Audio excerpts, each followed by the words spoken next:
Okay, we're going to go ahead and get started. Hello and welcome to NOAA's National Ocean Service Science Seminar Series. My name is Tracy Gill and I'm the coordinator for this series. So we have partnered with the U.S. Global Change Research Program, or USGCRP, on this National Climate Assessment, the fourth one, seminar series, and my co-host on this series is Katie Reeves, Engagement and Communications Lead for the USGCRP National Coordination Office. I will provide a few seminar logistics and then Katie will introduce the seminar and speakers. So here are a few logistics. There are two presenters today, so we will allow a few questions after the first talk, as long as we can start the second talk at 1/2 to give the second speaker enough time to present. Then we will allow additional questions for both speakers, additional time. Please type all questions into the chat box. If you are interested in getting a PDF copy or recording of today's presentation, Katie will list the relevant websites in the chat box, or you can contact me at tracy.gill@noaa.gov, and our emails will be in the chat box. If you are not on NOAA's weekly seminar list but you'd like to be, please email me at tracy.gill@noaa.gov and I will add you to the list. Folks in the room, please sign in and silence your phones. And now Katie Reeves will introduce the seminar and speakers. Katie? Great. Thank you, Tracy, and thank you to NOAA for hosting what is now the 7th of 11 installments of our webinar series focused on the findings of the 4th National Climate Assessment. I know she'll be coming back. Katie? I'm Katie Reeves, the Engagement and Communications Lead for the U.S. Global Change Research Program, or USGCRP. The Global Change Research Act of 1990 mandates that USGCRP assists the nation and the world to understand, assess, predict, and respond to human-induced and natural processes of global change. One way that we do that is through the development of a quadrennial national climate assessment. The fourth assessment was released in 2 volumes. The first, sorry Tracy, can you mute your microphone? The first, the Climate Science Special Report, was released in November of 2017 and covered in an earlier webinar series which can be found on our website, www.globalchange.gov/engage/webinars, which I have shared already in the chat box. The second volume, the second volume of the report, which is the subject of this particular series, was released in November of 2018 and assesses the observed and projected impacts of climate change across the U.S., covering 17 national level topics and 10 regions. The assessment was released in November of 2018, and you can read it and download it at NCA2018.globalchange.gov, and I've already shared that link with you in the chat box. I'll also be sharing links as we go through with you for particular figures and things from the chapters. So today I'm pleased to introduce 2 of our authors, Dr. Nolte and Dr. Kristie Eby, as they present on air quality and human health in a changing climate. Dr. Nolte is a research physical scientist in EPA's Office of Research and Development in Research Triangle Park, North Carolina, with expertise in regional scale modeling of climate and air quality. He was the coordinating lead author for the air quality chapter of NCA4 and a contributing author of the air quality chapter of USGCRP's Climate and Health Assessment, which was released in spring of 2016. I will share that link with you too in a moment. Dr. Nolte is co-lead of the Office of Research and Development's GLIMPSE project, which is developing a decision support tool to help state and regional planning organizations conduct long-term air quality management, simultaneously considering state and regional climate and energy objectives. He holds a BS in physics from Stanford University and a master's and PhD degrees in environmental engineering science from the California Institute of Technology. Today's second presenter, Dr. Kristie Eby, has been conducting research and practice on the health risks of climate variability and change for more than 20 years, including on extreme events, thermal stress, foodborne safety and security, and vector-borne disease. She focuses on understanding sources of vulnerability, estimating current and future health risks of climate change, and designing adaptation policies and measures to reduce the risks of climate change in multi-stressor environments. Dr. Eby was the lead author for the IPCC Special Report on warming of 1.5 degrees Celsius and of the 4th National Climate Assessment. Thank you so much for joining us for today's NOAA Science Seminar, and I'll turn it over to you, Dr. Nolte. Suddenly I can't hear anybody. Thanks, Katie and Tracy, for inviting me to speak about the climate assessment. Can you hear me? Yes, Chris, I can hear you. Okay. The report was in production during the spring and summer of 2018. Oh, okay. Go ahead, Katie. I've done introductions. I can't hear Chris. So why don't you guys go ahead? We are going ahead. Thank you. Sorry. Okay. Sorry. The report was in production during the spring and summer of 2018, and the U.S. Global Change Research Program was looking for some good, impactful climate change-related photos to use for the report cover and in the body of the chapter of the report. There were several catastrophic fires during 2018, including the Howe Ridge Fire in Glacier National Park in August, which was chosen for the cover photo, and the Carr Fire that took place during July and August 2018 in Northern California, shown here. I'll have more to say about the impact of wildfires on air quality in a bit. So before I begin, I want to be sure to acknowledge the author team. The air quality chapter that I led had 9 authors, 6 of whom were from EPA, 2 from NOAA, and 1 from USDA, plus we had lots of help from USGCRP staff and review editors. And the entire NCA4 involved literally hundreds of federal and non-federal staff. Here's a photo of those of us who were able to make it to the final writing workshop.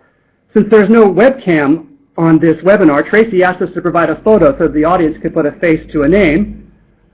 I'm there in the middle of the second row, standing right in front of Chris Avery at the lectern. But rather than make you all play Where's Waldo and find me in that photo, here's a headshot of me as well. Air quality is a new standalone sectoral chapter in NCA4. In previous NCAs, air quality was considered within the context of the health chapter, which Dr. Chris Ebi will be presenting next. The air quality chapter of NCA4 drew heavily from the air quality impacts chapter of the U.S. Global Change Research Program's Climate and Health Assessment, which was completed in 2016. And there's a link there. One other difference with NCA4 as compared to previous iterations of the National Climate Assessment is that we adopted a risk-based framing for this assessment. This means that author teams were asked to focus on what do we value and what is at risk from climate change. For air quality, of course, we value our health and our lives. And for EPA, the main air quality focus is on meeting health-based air quality standards. But we as a society also value aesthetic considerations, such as visibility and the natural beauty of wilderness areas. When wildfire smoke impairs visibility in populated areas, the people who live there are upset and concerned, even beyond worrying about health impacts. Also, wildfires tend to lead to park closures and generally disrupt outdoor recreational activities. While we did not attempt to quantify these other impacts in the chapter, we did note them in one of our key messages, and I would be very interested in seeing such a quantification done.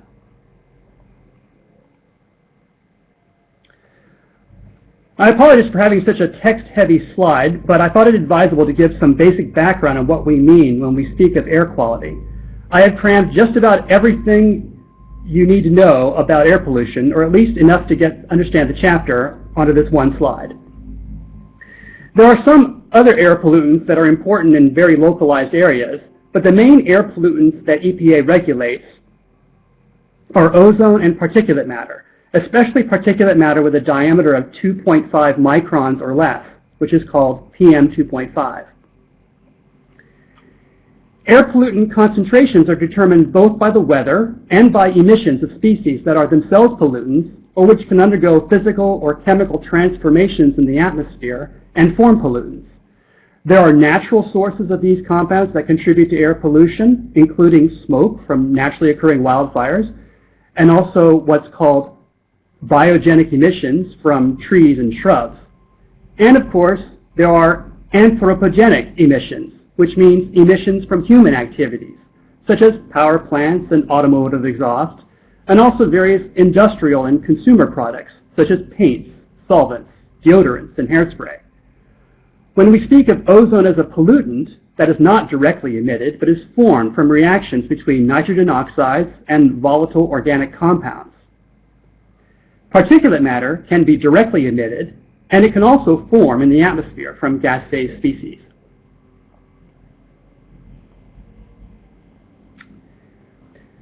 So since air pollution depends on weather, and climate is just long-term average weather, it follows that climate change can affect air pollution. This figure is adapted from a 2015 review article in the Journal of the Air and Waste Management Association by Arlene Fiore et al. One of the co-authors of that article, by Shali Naik, was on our chapter author team. The NCA is aimed at a non-technical audience, and we had to simplify this figure quite a bit to keep it in the report. Even so, it may be too technical. This figure illustrates how various chemical and physical interactions important for the creation, removal, and transport of air pollution could be modified by climate change. For example, on the left are chemical reactions, the rate of which increase with warmer temperatures, while changes in cloud cover and precipitation, shown in the middle, can also affect pollutant removal by wet deposition. Perhaps the main takeaway point is simply that it's complicated, as there are a lot of processes at work. For those interested in learning more, I refer you to the comprehensive but still very accessible article by Fiore et al. But it's also worth acknowledging that research on climate effects on ozone formation has been going on for decades. In the course of working on this assessment, I found an EPA report from 1989, and most of the analysis and conclusions regarding climate change and ozone from that report hold up really well today.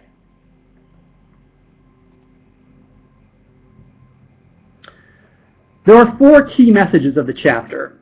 The first is a bit nuanced. Unlike for many other sectors where the general message is that things are getting worse in the future, we are not saying that ozone and PM air pollution will definitely be worse in 2030, 2050, or 2100 than it is today. This is because anthropogenic emissions of precursor species, especially NOx and SO2, have been declining and are projected to continue to decline due to regulations that have already been adopted and which are being phased in over time. However, for a given level of emissions, climate change tends to worsen air pollution levels. This has been shown in numerous studies, and hence with high confidence, in the case of surface level ozone. More than 100 million people in the United States live in communities where air pollution exceeds health-based air quality standards. Unless counteracting efforts to improve air quality are implemented, climate change will worsen existing air pollution levels. This worsened air pollution would increase the incidence of adverse respiratory and cardiovascular health effects, including premature death. As an example, this figure shows changes in maximum daily 8-hour ozone averaged over the summer for two climate scenarios. The top panels show differences between 2000 and 2050, while the bottom panels are between 2000 and 2090. The panels on the left are for a lower climate change scenario, RCP 4.5, while the panels on the right are for a higher scenario, RCP 8.5. Anthropogenic emissions, as well as chemical boundary conditions, what's coming from outside of the United States area, are kept constant for each year in these simulations, so that the differences are solely due to climate change. Biogenic emissions, the VOCs that are naturally emitted by trees, do respond in the model to the simulated meteorology, with greater emissions in the scenarios with more warming. So as you might expect, changes in surface ozone are larger when the climate change signal is larger. So the change is smallest for the lower climate scenario at 2050, shown in the upper left, a bit larger for the lower scenario at 2090, and the higher scenario at 2050, shown in the upper right and lower left, and the changes are most extreme for the higher scenario at 2090, which has warming of 3 to 8 degrees Celsius, or about 6 to 15 degrees Fahrenheit compared to 2000. As I said earlier, the general conclusion that climate change tends to increase surface ozone concentrations has been replicated by numerous studies using a variety of global and regional models. The details of exactly how large those changes are and where they occur differ from study to study.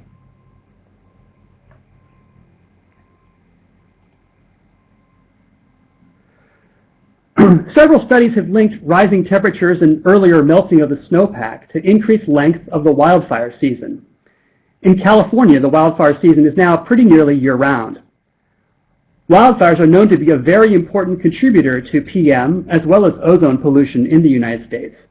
This figure from the Climate Science Special Report, or CSSR, or Volume 1 of the assessment, shows trends in the number of large wildfires in the western U.S. over the period 1984 to 2011.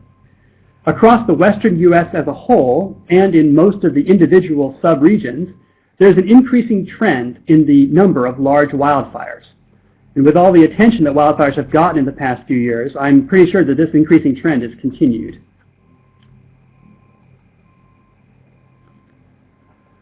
One key message of the forest chapter is that it is very likely that more frequent extreme weather events will increase the frequency and magnitude of severe ecological disturbances, including forest fires. A key message of our chapter is that increased frequency and severity of wildfires would diminish air quality, increase incidences of respiratory illness from exposure to wildfire smoke, impair visibility, and disrupt outdoor recreational activities. Wildfires are projected to become the principal driver of summertime PM 2.5 concentrations, offsetting even large reductions in emissions of PM 2.5 precursors. Here are two figures from NCA4 Volume 2 that also pertain to wildfires. The figure on top shows in red the total burned area in the U.S. each year from 1985 to 2016. This is different from the figure on the previous slide, which showed number of large fires in the western U.S. So this is including estimates of smaller fires and covers the entire U.S. Still, the increasing trend is evident, along with substantial interannual variability. Of course, humans affect wildfires in far more direct ways besides contributing to climate change. Humans are responsible for many wildfire ignitions, both accidental and arson, and decades of forest management and fire suppression practices are now understood to have contributed to the growth and potential for severe wildfires. As is so often the case, attributing the cause of an observed increase to climate change as opposed to other factors is challenging. Shown on the bottom, however, is a figure from the Southwest chapter, which shows the cumulative forest area actually burned, and in the lighter color, an estimate of the area that would have been burned in the absence of climate change. This estimate is from a study that used several climate models to assess fuel aridity, or the degree of dryness and resulting flammability of fuel. So according to this figure, climate change has already caused about twice as much area to be burned.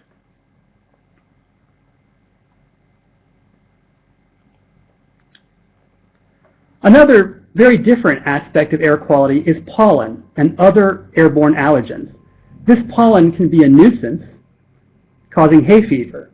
This April's pine pollen in central North Carolina, where I live, was particularly bad, with a nasty cloud in the sky for a couple days and sidewalks and cars covered in greenish-yellow pine pollen. But more importantly, pollen can trigger asthma episodes in sensitive people, which can lead to acute respiratory problems, emergency department visits, and even deaths. Shown in the figure here is the increase in length of the oak pollen season in days relative to a reference period around 2000. And I just lost the slides.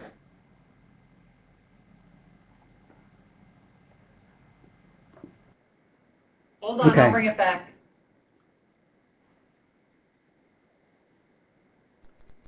Okay, coming back up for me, looks like. We see it. So shown in the figure here is the increase in length of the oak pollen season in days relative to a reference period around 2000. Results from several different climate models are shown for the higher and lower climate scenarios discussed previously at 2050 and 2090 for the Northeast, Southeast, and Midwest U.S. regions, going across the screen, left to right. There's, of course, some variability, but the models are pretty consistent in showing an increase in season length, with the increase in length being greater for the higher scenario shown in red. A decrease is shown only for one of the climate models for one of the regions, the Southeast.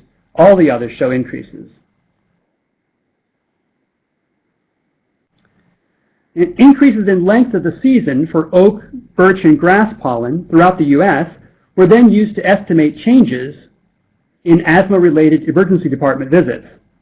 These bar plots show increases over time, with the first group around 2030, then next at 2050, then 2070 and 2090. I'm sure it's hard to see all the different bars, but the darker colors are for the higher scenario, and the basic point is that the incidence of asthma is estimated to increase under each of these scenarios, with the increase generally greater over time and under the higher climate scenario.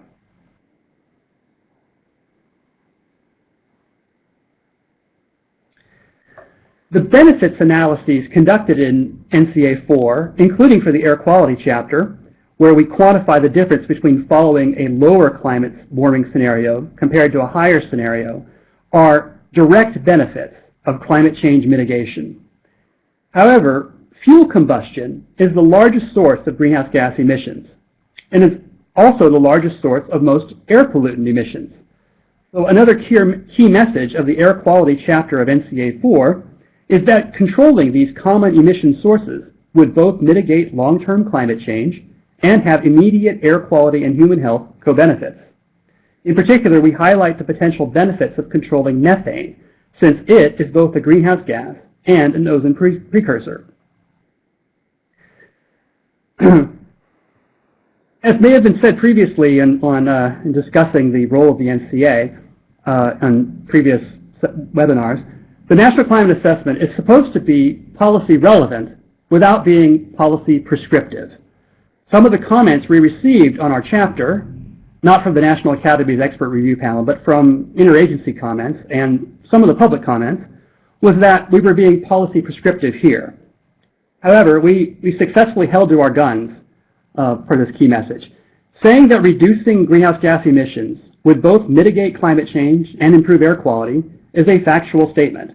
If that fact leads the reader to conclude that society should pursue measures to reduce greenhouse gas emissions, then that is their own determination, and not an indication that we have overstepped and are advocating any particular policy.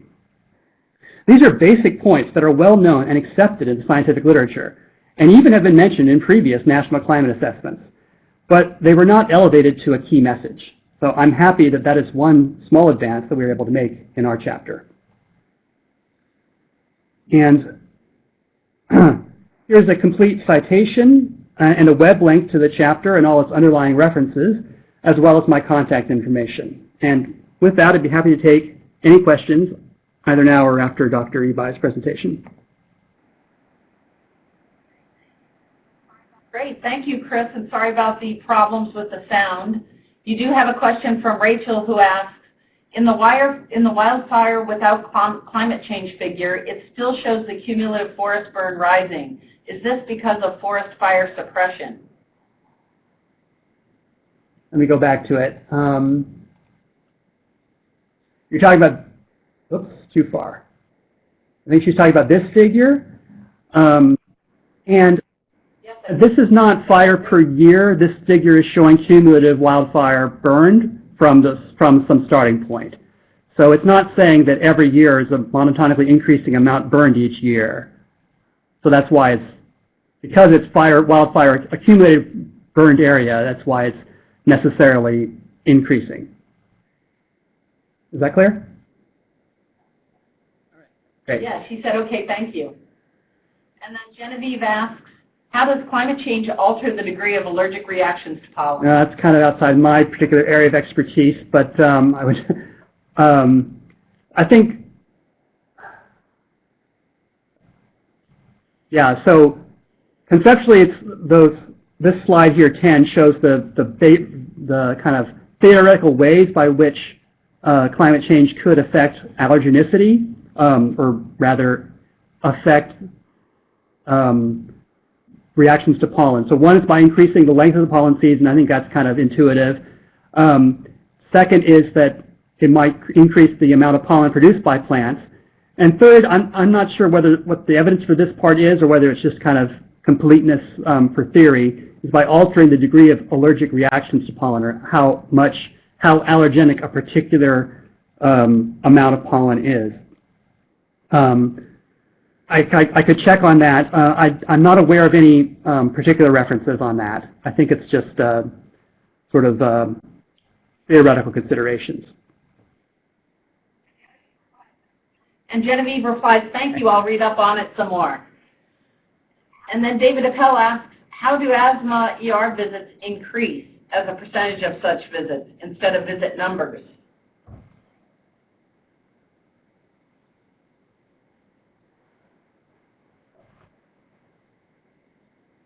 I'm not sure I follow the question. I think it is an increase in number of visits. So that's what's shown is the increase in emergency department visits due to exposure to pollen. Oh, I think he was interested in percentages, but that might be hard to see. There is no normalized total, I don't think, for which a percentage of what. I think these are just showing emergency department visits. Okay, and David just says as a percentage of visits. Oh, I don't think that's shown here. Okay. And then Justin Sharp says, regarding the last point, there were links to so-called thunder asthma attacks during thunderstorms, dispersion on higher winds, etc. Yes, I'm phenomenon of thunderstorm asthma.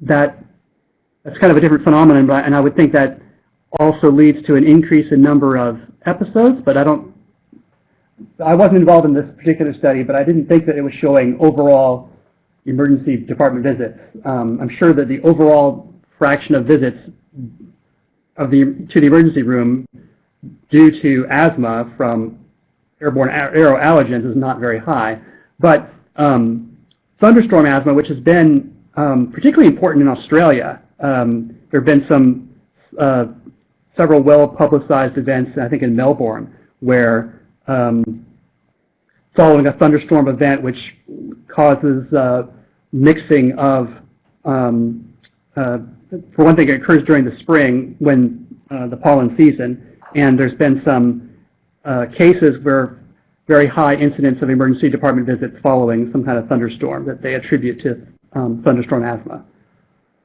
But I have not seen, we didn't discuss that in detail in the chapter because I don't think that's been observed as much in the United States.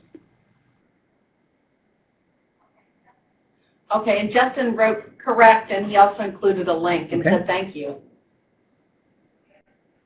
And then we have Jorge is typing in a question now.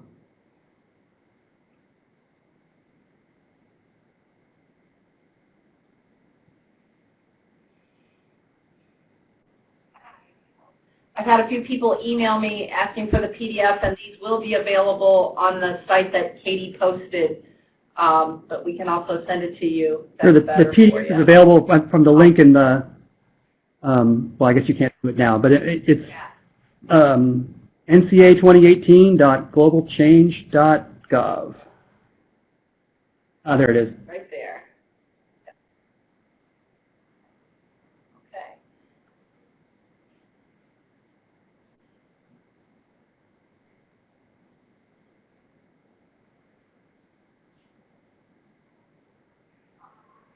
Oh, and Jorge says during thunderstorms. So yeah, I guess that's what he was interested in. Okay.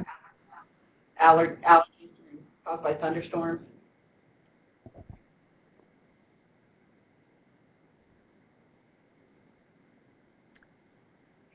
And Katie just provided the link to where all the PDFs and recordings will be. Thanks, Katie. Great, sure, no problem. Jorge asked, do you expect increased frequency of thunderstorms?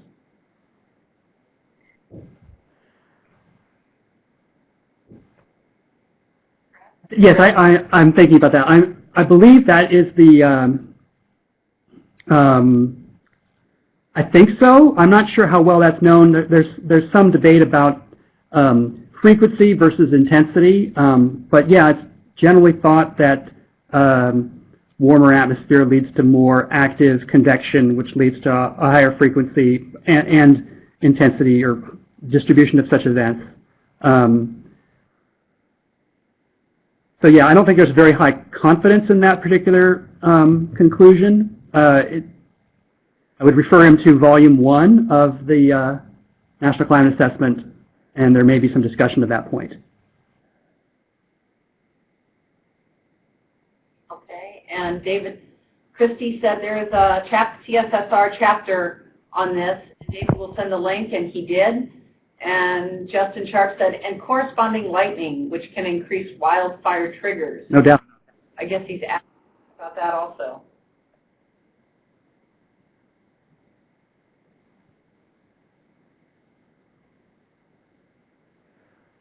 And Katie provides a link to where there's more information on storms.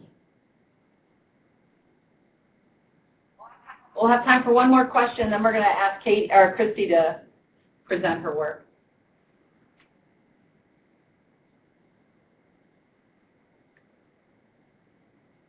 And folks, you'll have time for more questions for Chris Nolte at the end of Kristie's talk. Okay? Okay, I'm going to close down, Chris, I'm going to close down your PowerPoint. And great. Okay, I'll put myself on mute. Yeah, and thank you so much, Dr. Nolte, for that presentation. While we're getting this going, I'll just take a second to plug our the NCA4 website, as I usually do at this time.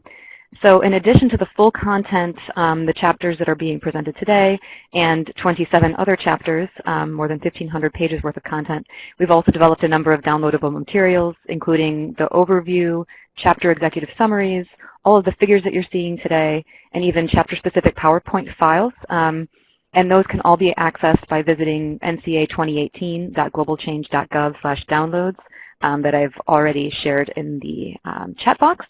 And with that, it looks like we're ready for you, Dr. Ibai.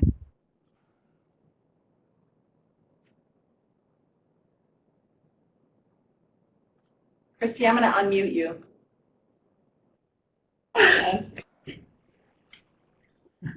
Thank you for unmuting me. It makes quite a difference. And thank you very much to USGCRP for organizing this. And thanks to everyone who called in for this. We really appreciate your interest in the 4th National Climate Assessment. And thanks to Chris for an excellent presentation. That was really useful. As you can see, I am representing the Human Health chapter. And as Chris showed you, we all had really amazing chapter author teams. We had 2 federal coordinating lead authors, John Balbus from NIEHF and George Luber from CDC. I was the chapter lead, and you can see we've got a long list of outstanding scientists within and outside the federal government. And we worked hard to pull together the information on human health for the U.S. National Climate Assessment, but in the context of providing service to the nation to help build our resilience as the climate continues to change. Our first key message is climate change is already affecting our health. That changes in temperature, precipitation that have been attributed to climate change also are causing injuries, illnesses, and death. These are expected to worsen as the climate continues to change. And the figure on the right shows that the work was done in the context of understanding that all of the health concerns of a changing climate also have drivers other than just climate change. So you can see that climate change is associated with a range of changes in our weather and with sea level rise. Those interact with exposure pathways important for health that can result in adverse health outcomes. In addition, there's environmental, institutional, social, and behavioral contexts that affect how these interactions occur and the extent to which they can affect our health.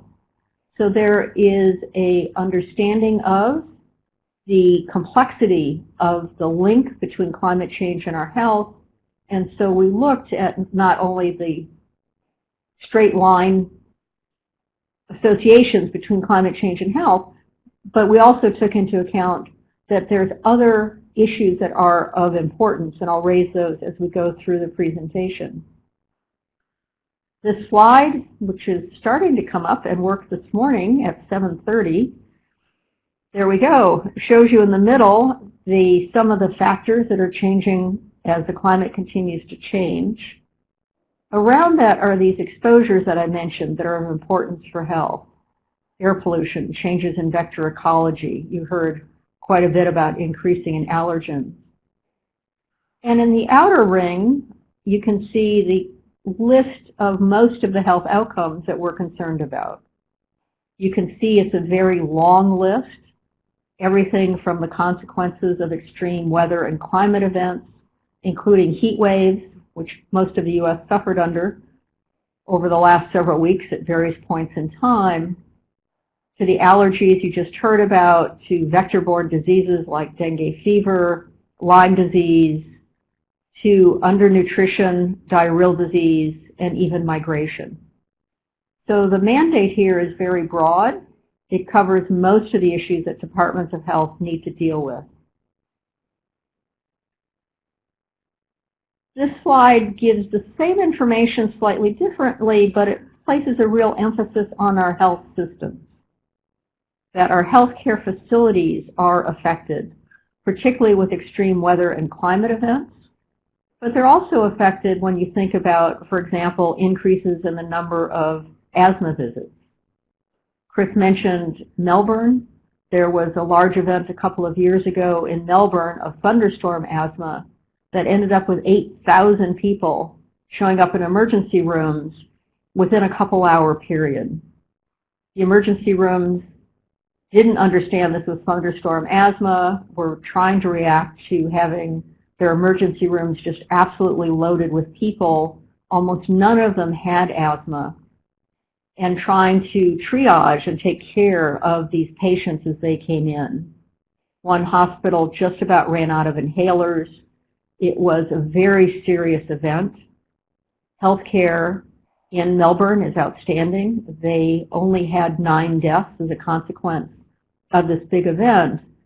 And as a consequence of this event, they are thinking through how they're going to change some of their healthcare in the context of a changing climate, and potentially having events where you have large numbers of people show up in short periods of time.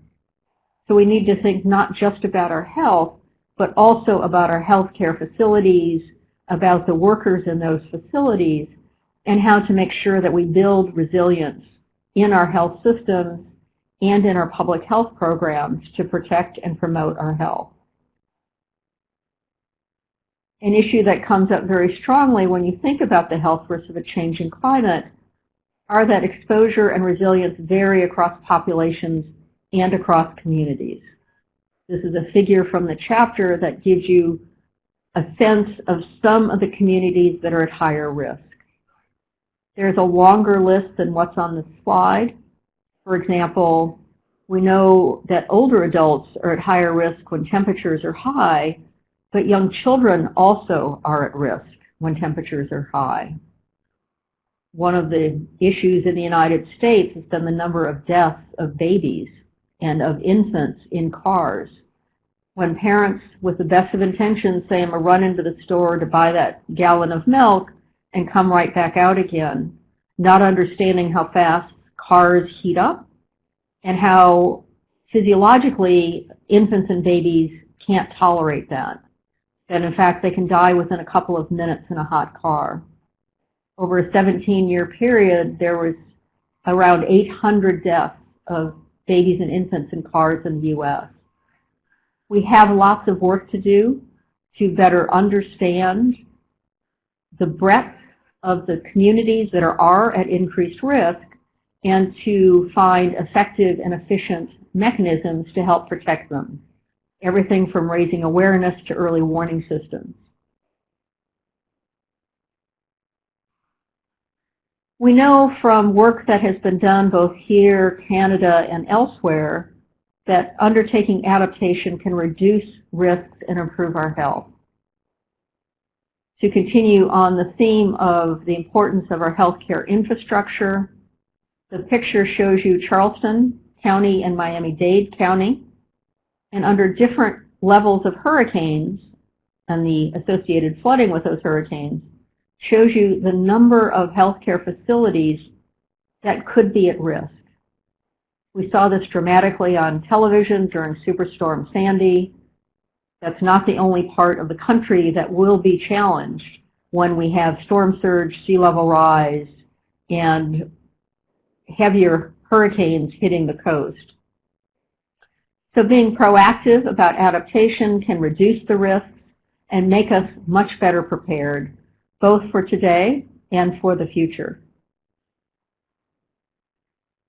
I mentioned early warning systems. Early warning systems are an important tool in our toolkit for helping protect individuals and communities. And this is a stylized figure to show the advantage of early warning systems.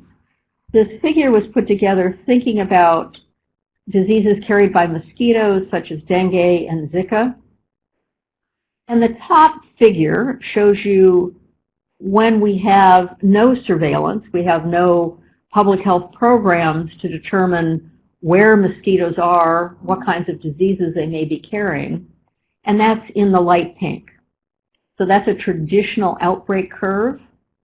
Surprisingly, many of them look pretty much like that. They're a fairly smooth curve, and that is our long-term experience in public health for an outbreak. If you set up surveillance programs, passive surveillance programs, where you try to routinely collect data to see where diseases are available. You don't go out, but you've got routine surveillance, and that's in the dark red. You can see in this case where the first case was detected and when the response occurred. I would actually argue when you look historically at outbreaks, the first case is often detected not until the peak of the curve, and the response often comes after the peak of the curve. But no matter where you put those two events, you can significantly reduce the number of cases. So we know that passive surveillance can really help in terms of reducing morbidity and mortality during an outbreak of infectious diseases. In the middle panel is when you've got an early warning system.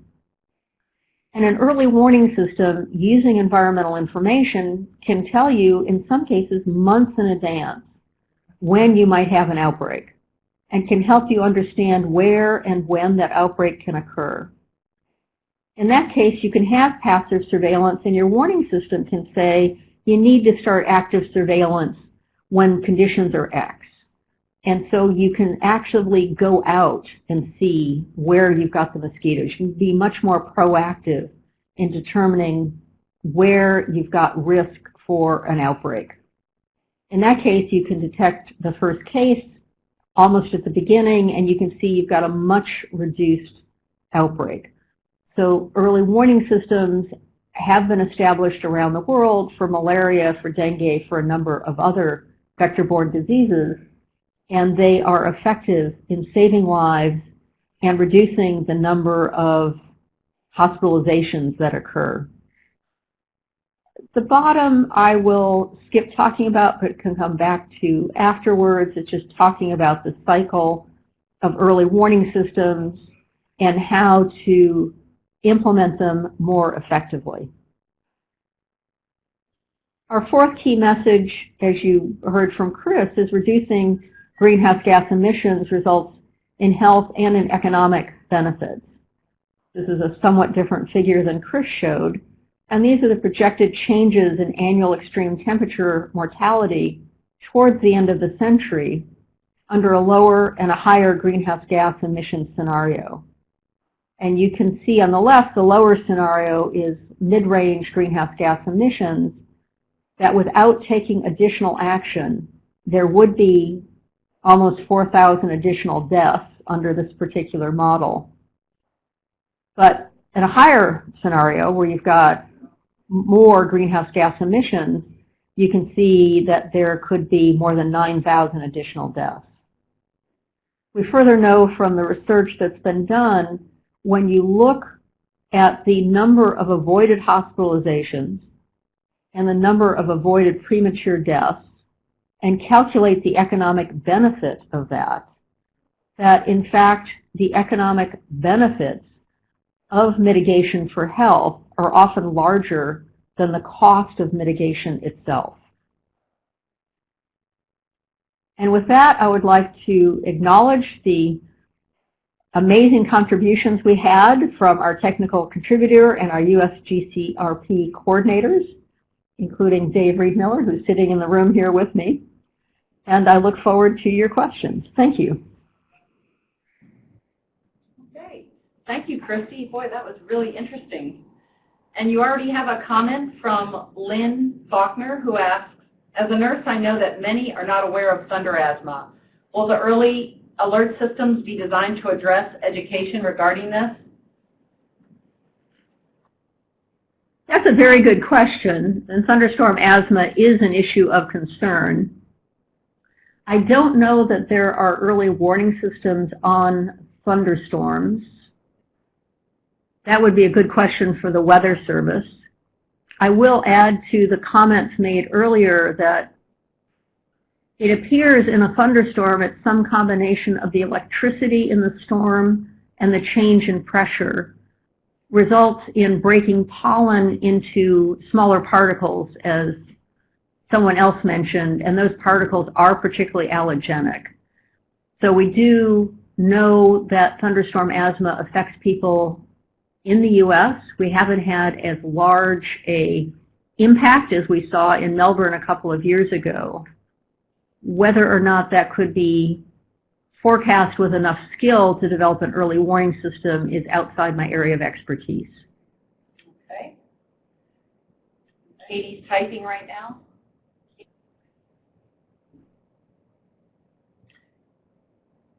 Katie, feel free to speak up if you like. And folks, if you have any questions, go ahead and type them into the chat box. We'll just give people a moment to ask the questions, and looks like we do have somebody typing something in there. And I've just, for reference for the folks who are on the line, all of these figures, most of the figures that Dr. Ebi shared are available on the website as well, and available for download, so you can see them up close. And a couple of them are actually interactive, which is really great. And then we have another question, Tracy, if you want to take that. David asks, how does the increase in heat wave mortalities change as a percentage of such mortalities? That's a good question. The research has not been done exactly in that way. We do have a robust body of literature saying if we don't do anything, as temperatures rise and our population ages, then the number of heat wave mortalities is projected to increase quite strongly. If you assume overall mortality stays the same, then with increased deaths from heat waves, you would expect the proportion to be larger. At the moment, it's not a very large proportion, and it would still be a small proportion, but it would be larger than it is today, just with the higher temperatures and higher humidity. Okay. David says thanks. I wanted to point out that one graphic that you had in your slide deck by George Luber at the CDC. That, I think, was very useful, and it communicates a lot of information in a really terrific format. I'm going to post that in my office. Terrific diagram. It really is terrific, and I don't know, George is very clever. For many years, I used a figure that was not animated, that was a little bit similar to that, from a minister of health, I believe in Guatemala. And George took it and ran with it and turned it into something that really is very, very useful. Mind if I show it again? I think it's really go ahead. While we take other questions. I was going to say, I can't believe everything was totally clear, but we've got several. Oh, and Joel Smith typing something. Joel Smith asks, what are the trends in mortality from climate extreme events in the U.S.? Joel, that's a great question, and you already know the answer to that. Is when you look specifically at heat-related mortality, over the last couple of decades there's been a decline. We think it's because of the increase in access to air conditioning. The question, now that about 90% of Americans have access to air conditioning, obviously the trend can't continue except in places like Seattle where it's more like 20% have access to air conditioning. but we've flattened out in terms of access to air conditioning. And as the temperatures become even higher, whether we'll stay at the relatively low level we're at today, or whether the number of people who die in heat waves will start increasing, because in many places we're starting to hit physiological limits for what people can manage in terms of hot temperatures. We've seen that recently in the U.S. of hitting numbers that regions have never seen before. So there's a lot of uncertainty in how we're going to experience this change in increased temperature over the next couple of decades. Similarly to heat-related mortality, the U.S. does quite a good job in trying to make sure that other extreme weather and climate events, storm surges, storms themselves, flooding, hurricanes, we tried to, as a nation, keep that mortality as low as possible. We certainly have a ways to go to improve on that, and could take some pages from other countries who've been somewhat more effective than the U.S. in reducing mortality in extreme events. For some reason, there's stuff being typed in, but it keeps disappearing at the bottom of my screen. Oh, there's something with Adobe Connect that I understand people are typing. It's going to the bottom of the chat box, but it doesn't keep scrolling down to the bottom of the chat box. If that's okay with you. And I don't know really who it's addressed to. So David Patel asks, how does a particular heat wave, X degrees above normal, change as a region warms by, say, 1.5 or 2 degrees C? And Tracy, it looks like David Reed Miller actually included a link to the Climate Science Special Report specifically addressing that in the chat box as well. Oh, okay. So David Reed Miller addressed it. Thanks, David.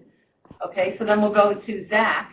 And Zach, Katie already addressed Zach's question about where you can find these presentations.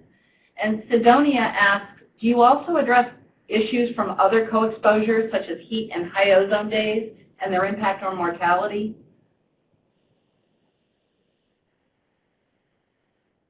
That's a really interesting area of research, that often with high temperatures you often see high ozone, but not always. And when you look at particular events and try to tease out what proportion of the mortality was due to heat and what proportion was due to ozone, in some instances it does make a difference. In other instances it doesn't. We do know that, as I said, with higher temperatures you often have higher ozone, and people who have respiratory conditions are much more sensitive to high ozone. So you can see the two of them together causing more mortality than would have occurred if they'd been separate, although it's pretty tough to separate because high ozone happens on warmer days. In summary, yes, you can see the two interact, but not always interact. And so when you look, for example, in some of the big heat waves in Europe, almost all of the deaths were due to heat, and ozone had a small component in that. Thanks.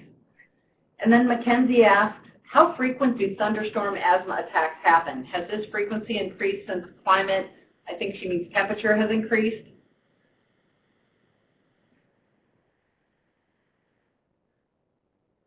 It's another really good question. There are case reports throughout the medical literature about thunderstorm asthma. No one has gone back to see if the case reports have changed. And even if the case reports had changed, it wouldn't tell you if the numbers had actually changed. That some number of these events occur every year. They're not very often, and we haven't had the kind of large-scale event that you saw in Melbourne. And that was such a big event. It was so outside the range of anything they'd ever seen that there's nothing else to compare it to. So in the short term, I don't think we're going to be able to answer that. And hopefully in the long term, we'll have something like an early warning system so we don't need to be concerned that we have more people dying of thunderstorm asthma. Sidonia, we discussed that issue a little in our chapter and on the traceable amounts. So Accounts, I'm sorry. And then the next question is, Nancy asks, are health impacts from extreme wind events included? I am thinking about injuries from down trees, power lines, lack of water, loss of refrigeration, etc.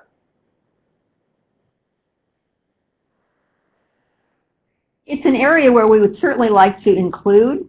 We don't have the data collected in that way. There's no easy way to go and find that data. So we don't include it. We would like to if we could figure out a way to get the data to be able to count that.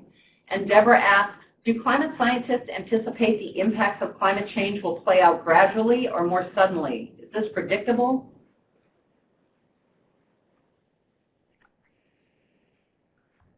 We have, as a nation, invested a lot into models to look at how climate change could play out over time. And the answer is both. That climate change will continue to play out over decades to centuries. As humans, though, what we're going to experience are going to be short-term shifts. So the long-term trend is clear, but we're going to see periods where we see sudden increases in temperature, for example, and along with that, we're seeing even larger increases in the extremes. There's been an increase in the frequency, intensity, and duration of heat waves. So when you think about a normal curve, historically, people showed a normal curve and then shifted it to the right and said, with climate change, we're going to continue to see ever higher mean temperatures. And that means you've got an increase in the tails, in the extremes. What's actually happening is this normal curve is flattening and shifting ever further out to the right. So we're seeing very large increases in the tails, which means you're seeing both gradual and, from our perspective, sudden change. Is it predictable on longer time scales? Absolutely. For early warning systems, in terms of forecasts, there's a lot that we can do in terms of forecasts, particularly on the health side. There's been relatively little uptake in health to fund research to say how can we use this increasing skill and the huge amount of environmental data we have to develop more information, better early warning systems to help protect our health. It's a good area where more needs to be done. And Nancy asks, since derechos form when heat waves are present, presumably derechos will also increase. Most occur in the U.S. and within the upper Midwest. So I know nothing about how those form and how they propagate, and I'm hoping someone can send a link to some information on that. Okay, and Deborah follows I'm sorry, up. I can't Thank you answer for your your thoughtful question. and thorough answer. I find this fascinating. Inland Faulkner says, comments, the insurance companies are purchasing individual ozone alert, pollen alert monitors for chronic asthma patients to prevent inpatient admission.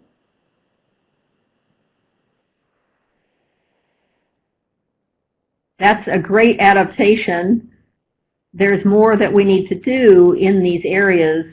For example, Canada now has ways that they can reach out to people with text messages, for example, to let them know that they are at higher risk and these are the conditions.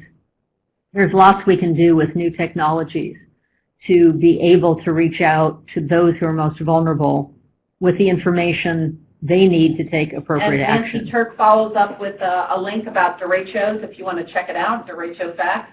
And Rachel asks, this might be our last question, any suggestions on how to communicate these increased risks to our communities?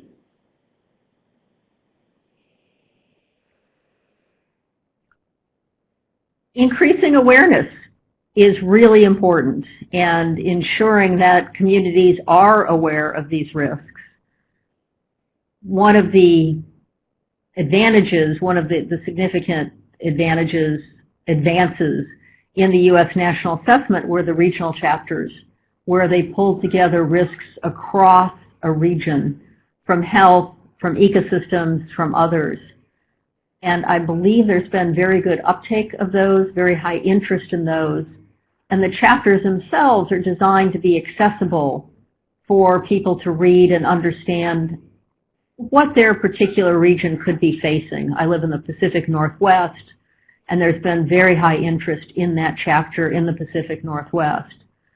So I would encourage people to actually look at the USGCRP Fourth National Climate Assessment for specific issues of concern and also for your region to get a sense of not just health, but how all of the other sectors are being affected by a changing climate. Okay, Katie gave us a link to some fact sheets, which is great, and the website has tons of great information.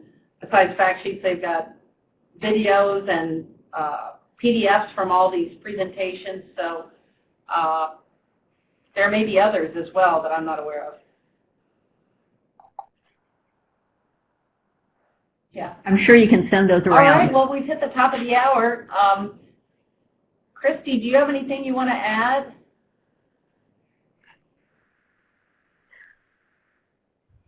I want to thank everybody. Thank you for organizing this, and thanks to everybody who joined and for your interest. Really appreciate it. Any comments? I just want to echo what Kristie said. Thanks, everybody, for attending, and thank you for organizing, Tracy and Katie. Well, Katie, too, and I apologize for the problems at the start. We've been having problems with our speakers here, so I'm sorry about that. All right. Katie, and yes, I'd just like to thank all of our presenters today. These were really great presentations. I know Dr. Ebi at least needs to go run to chair a National Academies Committee meeting, so thank you again for doing this right before your meeting. I really appreciated that. And I hope that the folks who are on the line will consider joining us next week for the 8th seminar in this series, which will focus on climate change and tribes and indigenous peoples. And that will be featuring Rachel Novak from the Bureau of Indian Affairs. And I'm sure that's going to be a really great talk. So please join us next week. Okay, well, thanks, everybody. And thanks again to our presenters. Thank you. Bye-bye.